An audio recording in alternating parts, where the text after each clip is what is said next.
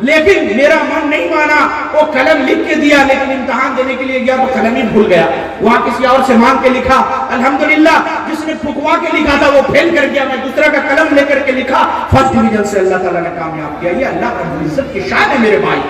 تو کہنے کا مقصد یہ، ہم اور آپ ہر کوئی پریشان ہے، میں کوئی کس سے کہانی نہیں سنا رہا ہے، جو سنا رہا ہوں وہ حقیقت ہے، اس میں بھی آپ کے لیے عبرت ہے میرے بھائی۔ کیسے کیسے بدعقیدہ مسلمان موجود ہے، اللہ انہیں، میں اللہ سے دعا کرتا ہوں کہ اللہ انہیں اپنے عقیدے کی اصلاح کی توفیق دے، کوئی ایسا انسان ہو پہنچے جو ان کے عقیدے کی اصلاح کرے، اور وہ پہنچنے والا کون ہے؟ نبوت کا سلسلہ ختم ہو گیا، اللہ آسمان سے جس کو نبی بنا کر بھیجنے والا نہیں، اب آپ ہی لوگ موجود ہیں، نبی نے فرمایا بلغوا انی ولو آیا، ارے میری ایک بات بھی تم اگر سن لو اس کو دوسروں تک پہنچا دو۔ اس مسلمان اس امت کا ہر فرد دائی ہے، سب کو چاہیے کہ قرآن و حدیث کی باتیں دوسروں تک پہنچائے۔ تو میں یہ کہہ رہا تھا، ہم اور آپ میں سے ہر شخص پریشان ہے نا، لیکن ہم چکے الحمدللہ ثم الحمدللہ اہل حدیث ہے، کتاب و سنت پر عمل کرتے ہیں، قرآن و حدیث پہ عمل کرتے ہیں۔ ہم اپنی پریشانیوں میں کسی بابے کے پاس، کسی مزار پہ نہیں جاتے، کیونکہ اللہ رب العزت نے کیا کہا کہ جب تمہیں کوئی پریشانی ہو تو اللہ سے مدد طلب کرو۔ مدد کیسے طلب کرو؟ فرمایا اللہ رب العزت نے وَاسْتَعِينُوا بِالصَّبْرِ وَالصَّلَاةِ، اے مسلمانوں جب تمہیں کوئی پریشانی لاحق ہو جائے، اے مسلمانوں جب تم کسی پریشانی کے شکار ہو جاؤ، وَاسْتَعِينُوا بِالصَّبْرِ وَالصَّلَاةِ، پریشانی پہ گھبرانا نہیں، اللہ رب العزت کی ذات پہ بھروسہ رکھنا، صبر کرنا، وَاسْتَعِينُوا بِالصَّبْرِ وَالصَّلَاةِ، اور جب پریشانی آ جائے نماز پڑھنا، سجدہ ریز ہو کر کے نماز میں دعا کرنا۔ یہ اللہ نے ہمیں سکھایا کہ پریشانی میں ادھر ادھر بھٹکنا نہیں، اللہ سے دعا مانگنی۔ میں آپ کے سامنے ابو داؤد کی اور علامہ البانی نے بھی اس کو سلسلۃ الصحیحہ میں ذکر کیا ہے، ایک بالکل صحیح روایت پڑھتا ہوں اور کئی حدیث کی کتابوں میں ہے۔ صحابی کہتے ہیں کہ کان نبی صلی اللہ علیہ وسلم اذا حزبہ امر صلی، کیا مطلب؟ کہتے ہیں کہ جب اللہ کے رسول صلی اللہ علیہ وسلم کو کوئی پریشانی آتی، کوئی فکر اور کوئی پریشانی لاحق ہوتی، آپ صلی اللہ علیہ وسلم وضو کر کے مصلی پہ کھڑے ہو جاتے اور نماز پڑھنا شروع کر دیتے۔ اللہ اکبر، اللہ کے رسول پریشانی آئی، کان نبی صلی اللہ علیہ وسلم اذا حزبہ امر صلی، جب بھی کوئی پریشانی ہوتی اللہ کے رسول اللہ کی بارگاہ میں دعا کرتے، سجدہ ریز ہوتے، نماز میں جا کر کے گڑ گڑا کر کے دعائیں کرتے۔ یہ ایک مسلمان کی شان ہونی چاہیے۔ اور ایک اور روایت میں موجود ہے کہ کان نبی صلی اللہ علیہ وسلم اذا حزبہ امر، جب آپ کو کوئی پریشانی آتی آپ صلی اللہ علیہ وسلم اللہ کی بارگاہ میں دعا کر کے فرماتے یا حی یا قیوم برحمتک استغیث، اے ہمیشہ زندہ رہنے والے، اے ہمیشہ قائم رہنے والے، برحمتک استغیث، اے اللہ تبارک و تعالی میں تیرے رحمت کے وسیلے سے تجھ سے سوال کرتا ہوں، اے اللہ تبارک و تعالی تو میری اس مصیبت و پریشانی کو دور کر دے۔ وسیلہ، آج لوگ کہتے ہیں کہ دیکھو یہ لوگ وہاں بھی ہے، وسیلہ کو نہیں مانتا۔ اللہ اللہ، ارے اہل حدیث تو وسیلہ کو سب سے زیادہ مانتے ہیں۔ وسیلہ اختیار کرنے کا حکم اللہ نے دیا۔ وسیلہ آپ جانتے ہیں، وہ روایت بخاری کی آپ نے سنی ہوگی، اتنی سال تقریریں ہوا کرتی ہیں، مجلس کے اندر علماء آتے رہتے ہیں۔ آدمی کو چاہیے کہ آدمی اپنے نیک عمل کا اللہ کی بارگاہ میں وسیلہ بنائے۔ نیک عمل کا وسیلہ کیسے بنائے گا؟ نیک عمل کے وسیلہ بنانے کا طریقہ وہ روایت میں موجود ہے کہ 3 آدمی بنی اسرائیل کے، موسیٰ علیہ السلام کے قوم کے بنی اسرائیل کے ایک غار میں پھنس گئے، ایک غار میں پھنس گئے، اور بارش اور پانی اور آندھی اور طوفان کی وجہ سے پتھر اس غار کے دہانے پر آ کر کے گر گیا، نکلنے کا کوئی راستہ نہ تھا۔ تینوں آدمی نے اللہ کی بارگاہ میں دعا کی، اپنے نیک عمل کو وسیلہ بنایا، اللہ تبارک و تعالیٰ نے دھیرے دھیرے تینوں کی دعا سے اتنی جگہ پیدا کر دی کہ وہ لوگ اس سے نکل گئے۔ میرے بھائی، آج اگر آپ کو کوئی پریشانی آ جائے، آپ کہیے اے اللہ میں تیرے تو رحیم ہے، میں تیرے رحمت کا وسیلہ دیتا ہوں، اے اللہ تو میرے اوپر رحم فرما، اے اللہ تبارک و تعالیٰ میں نے تیرے نبی کی رسالت پر میں ایمان لایا، اے اللہ تعالیٰ میں تیری وحدانیت پر ایمان لایا، اے اللہ میرا ایمان ہے کہ قرآن تیری آخری نازل کردہ کتاب ہے، اے اللہ تبارک و تعالیٰ میں مرنے کے بعد سوال و جواب پر یقین رکھتا ہوں، اے اللہ تبارک و تعالیٰ میں سور پھونکے جانے پر یقین رکھتا ہوں، قبر سے اٹھائے جانے پر یقین رکھتا ہوں، اے اللہ میں اپنے اس عقیدے کو، اپنے اس نیک عمل کو تیری بارگاہ میں وسیلہ بنا کر دعا کرتا ہوں، اے اللہ تبارک و تعالیٰ تو میری فلاں اور فلاں مصیبت دور کر دے۔ اللہ تعالیٰ کا وعدہ ہے کہ اللہ اس کی پریشانی کو دور کر دے گا۔ میرے بھائی ایک مومن کو اس طریقے سے اپنے عمل اور نیک عمل کا وسیلہ بنانا چاہیے۔ ایک اور مختصر سی حدیث کہ جب مومن پریشان ہو تو اسے کیا کرنا چاہیے؟ دعا کرنی چاہیے۔ حضرت عبداللہ بن عباس اور عائشہ رضی اللہ عنہا سے بھی فتح المجید کے اندر یہ روایت موجود ہے، امام طحاوی نے بھی اس کو ذکر کیا ہے، علامہ البانی نے اس کی صحیح کی ہے، تصحیح کی ہے، کہا یہ روایت درست ہے۔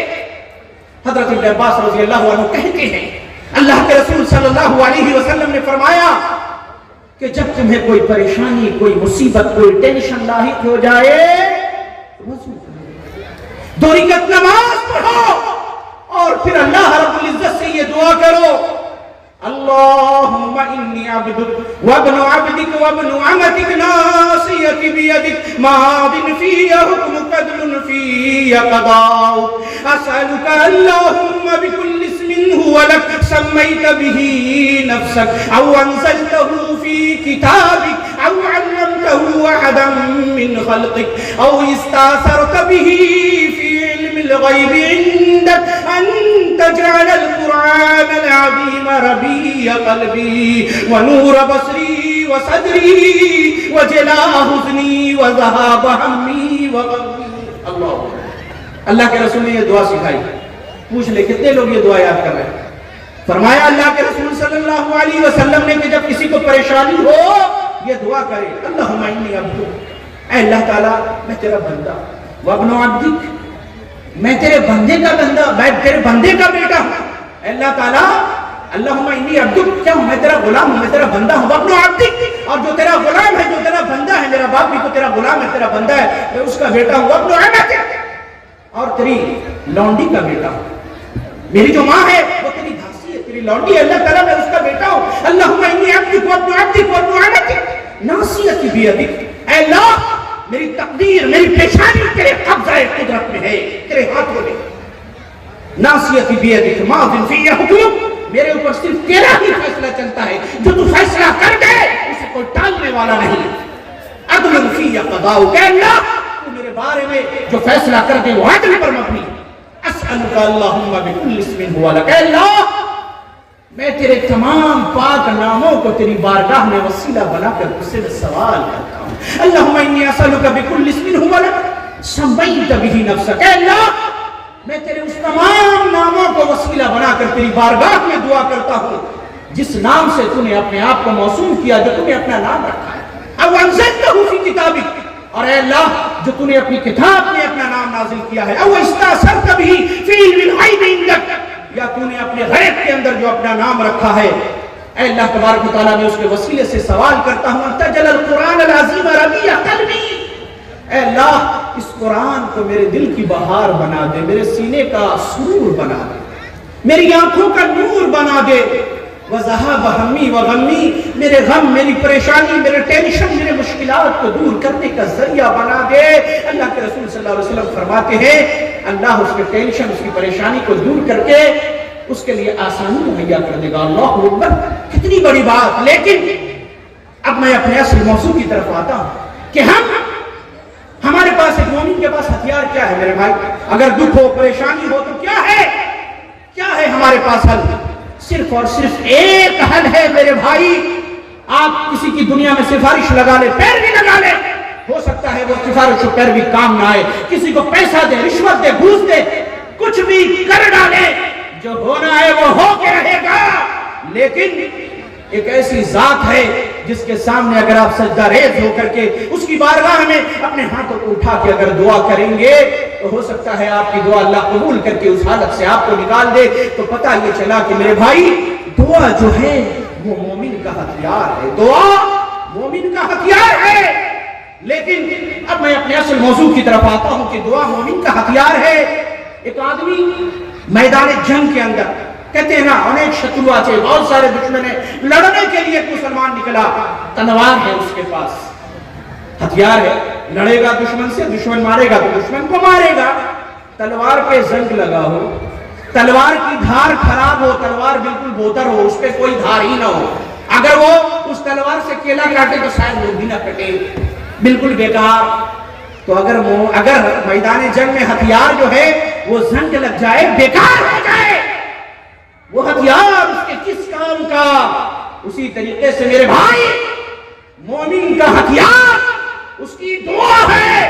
بڑے سے بڑا ظالم و جابر و سرکش آ جائے, زمین اپنی کشادگی کے باوجود آپ کے لیے تنگ ہو جائے, لیکن اللہ کی ذات تو آسمانوں پہ موجود ہے, اس کے بارگاہ سے آپ خالی ہاتھ نہیں لوٹیں گے. لیکن اگر آپ کی دعا جو آپ کا ہتھیار ہے اگر وہی زنگ آلود ہو جائے, کتنے بڑے افسوس کی بات ہے, کتنے خسارے کی بات ہے, کتنے بڑے مطلب کہ پشیمان ہونے کی بات ہے کہ آپ کا ہتھیار, مومن کا ہتھیار دعا ہے.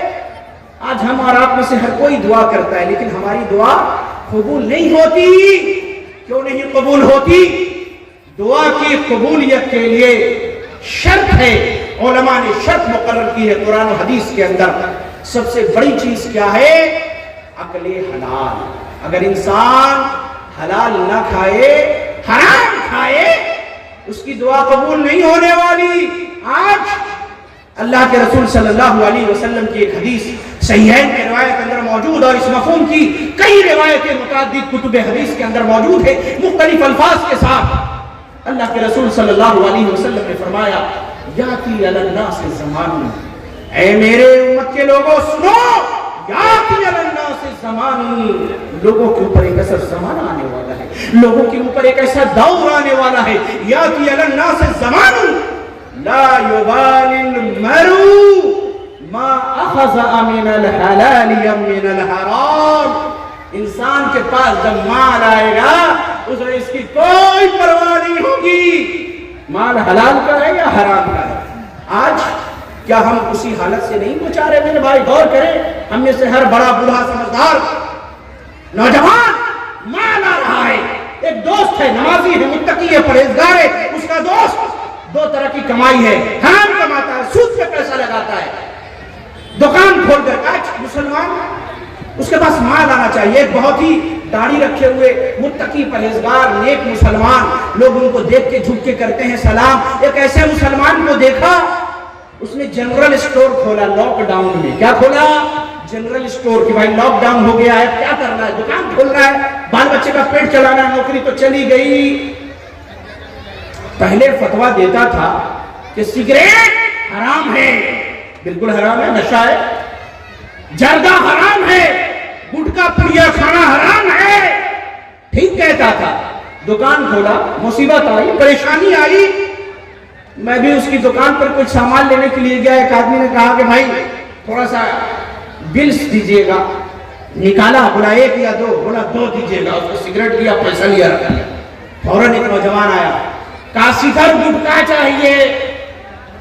کہا کہ سکھر نہیں ہے, اور کوئی ترنگا ورنگا کون سا, سب بہت سارا رنگا برنگا نام ہوتا ہے گٹکا, جو کھاتے ہیں جانتے ہیں نا, 2-3 پھولیا ملا کر کے کھاتے ہیں, ایسے اگڑتے ہیں جیسے لگتا ہے کہ واہ نہ جانے کون سا تیر مار لیا ہے. ایسے کر کے منہ میں ٹیڑھا کر کے بولے گئے, کیا کھایا بھائی؟ گٹکا کھایا. فون آیا, ایسے منہ ٹیڑھا کر کے بات کرتے رہتے ہیں. سوچتے ہیں کہ ہم بہت فخر کا کام کر رہے ہیں. میرے بھائی یہ سائنس کی تحقیق ہے کہ جو لوگ یہ کھاتے ہیں ان کے گلے کے اندر جو غذا کی نلی ہے وہ تک سڑ جاتی ہے. میں نے دیکھا ہے زیادہ سے زیادہ گٹکا کھانے والوں کو, کہ ایک شخص تھا اس کے سانس کی نلی بالکل سڑ گئی. اور آپ دیکھتے ہیں کہ سگریٹ, گٹکا, پان, تمباکو, کھینی, بیڑی جو بھی کھا لے, سب کے اوپر لکھا ہوا رہتا ہے کہ یہ کازز کینسر, جس سے کینسر ہے. اب مسلمان کیا فتویٰ دے گا؟ غیر مسلم بھی فتویٰ دے رہے ہیں کہ حرام ہے, کیونکہ کینسر ہوگا. جس سے کینسر ہوگا کیا وہ چیز حلال ہو سکتی ہے؟ وہ آدمی آیا, اس نے اس کو گٹکا بھیجا. میں نے کہا بھائی یہ تو تم کہتے تھے کہ حرام ہے, سب کو فتویٰ دیتے تھے. جو سگریٹ پیتا تھا, گٹکا کھاتا تھا, اس کے سلام کا جواب نہیں دیتے تھے.